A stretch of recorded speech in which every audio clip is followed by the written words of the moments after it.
नमस्कार दोस्तों, आज हम बात करेंगे कि स्पिरिचुअलिटी आध्यात्मिकता का पहला स्टेप क्या है।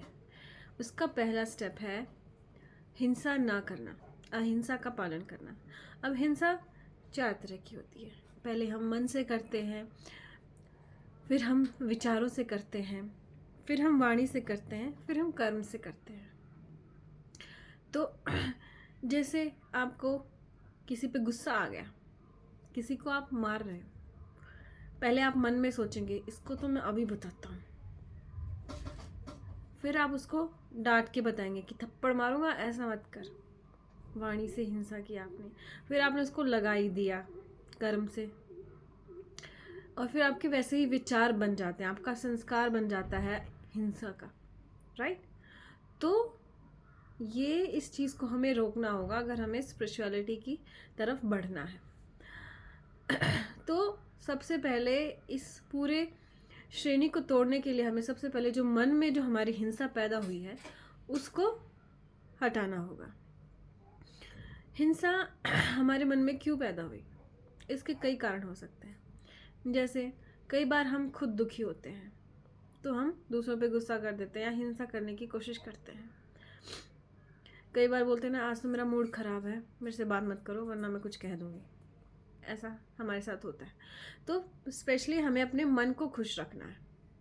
अब मन को खुश रखने के लिए बहुत सारे उपाय हैं।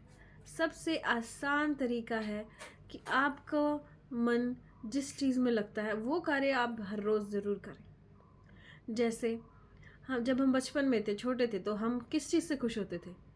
जब मम्मी बहुत सारा प्यार करती थी, अच्छा अच्छा खाने को देती थी, या हम दोस्तों के साथ खेलते थे, दोस्तों से बातें करते थे, राइट। या फिर हम जब बड़े हुए, हम क्लास में फर्स्ट आ गए, हम खुश हो गए।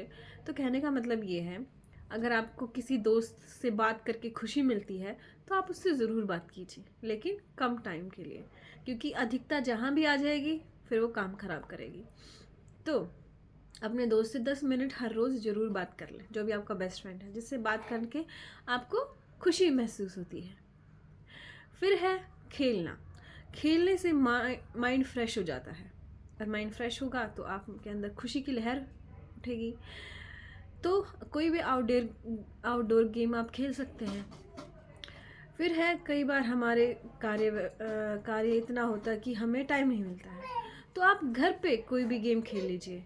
जैसे कैरम बोर्ड है, आप पूरे परिवार के साथ अगर आप हर रोज़ 10 से 15 मिनट भी कैरम बोर्ड खेलेंगे ना, तो आपको लगेगा कि हाँ, मुझे बहुत खुशी मिल रही है, और एक पूरा परिवार एक साथ टाइम स्पेंड कर रहा है, उससे आपका मन बहुत ही प्रसन्न होगा। आप इसको ज़रूर ट्राई कीजिए, आपको ज़रूर पता चलेगा। फिर है अच्छा अच्छा खाना खाना। कई बार हम भूख में भी, हमारी साइड वो है, भूख में क्यों बरड़ाव है, मतलब जब कभी भी इंसान को भूख लगती है और उसे खाना ना मिले तो उसका मूड अपने आप ख़राब हो जाता है। तो कभी भी भूखे ना रहें, कुछ ना कुछ आप अपने पास ऐसा रखें जो हेल्दी भी हो और आप उसकी भूख भी मिट जाए। तो हमें भूखा नहीं रहना, क्योंकि कई बार भूखा रहने से हमारा मूड बहुत ख़राब हो जाता है। तो ऐसे अपने मन को अगर आप खुश रखेंगे तो ऑब्वियसली आपका जो आप हिंसा करने से बच जाएंगे। फिर क्या है, चलो ये काम कर लिया आपने, उसके बाद हमारे अंदर अच्छे विचार भी होने चाहिए, जिससे हम आगे इन सब चीज़ों से बच सके, हिंसा से बच सके।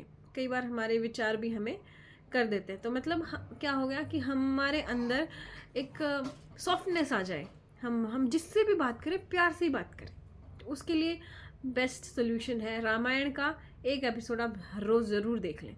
जब राम का चेहरा देखते हैं तो उनकी चेहरे से इतनी सौम्यता, इतनी अच्छाई टपकती है ना, कि हमारा भी मन करता है कि ऐसे हम भी राम जैसे ही बन जाए, है ना। इतना त्याग, इतना प्यार वो सबको करते थे, तो हमारा ही मन करता है सबसे प्यार करने का। तो ऐसी कोई भी अच्छा सीरियल आप देख सकते हैं, राइट। तो रामानंद सागर ने जो रामायण बनाई थी वो बहुत अच्छी है, आप उसको देख सकते हैं। नहीं तो आजकल बहुत ज़्यादा चीज़ों को उलट फेर करके और गंदगी डाल दी गई है आजकल। पहले की हिंदी मूवीज़ जो ब्लैक एंड वाइट होती थी, जैसे 2 आँखें 12 हाथ, बहुत ही अच्छी मूवी है ब्लैक एंड वाइट, उसको आप देख सकते हैं। तो ऐसा कुछ ना कुछ स्पिरिचुअल आप देखें जिससे आपका मन शांत हो जाए, राइट। तो ये सारे उपाय अगर आप करते हैं तो आपका मन बहुत ही शांत रहता है। और कई बार हम बीमार होने के कारण भी हम चिड़चिड़े हो जाते हैं, तो आप बीमार ना हो उसके लिए आप हर रोज़ योग कर सकते हैं। कई बार हमारी नींद पूरी ना होने के कारण भी हमारे अंदर चिड़चिड़ापन हो जाता है, तो उसके लिए क्या करें, आप जब भी सोने से पहले आप 10 से 15 मिनट अनुलोम विलोम प्राणायाम या फिर भ्रामरी प्राणायाम करें। आपको पता चलेगा कि आपको कितनी अच्छी नींद आई है। तो ये प्रैक्टिस आप हर रोज़ अपनाएंगे ना सोने से पहले, तो आपकी नींद इतनी अच्छी पूरी होगी कि आप जब सुबह उठोगे ना तो एनर्जी के साथ आप उठेंगे, राइट। तो ये सारे उपाय अगर आप करेंगे तो आपका मन प्रसन्न रहने लग जाएगा और आपसे कभी भी हिंसा नहीं होगी। और जब हिंसा नहीं होगी तो आप स्पिरिचुअलिटी की तरफ एक स्टेप अपना बढ़ा लेंगे। तो आज के लिए इतना ही। धन्यवाद।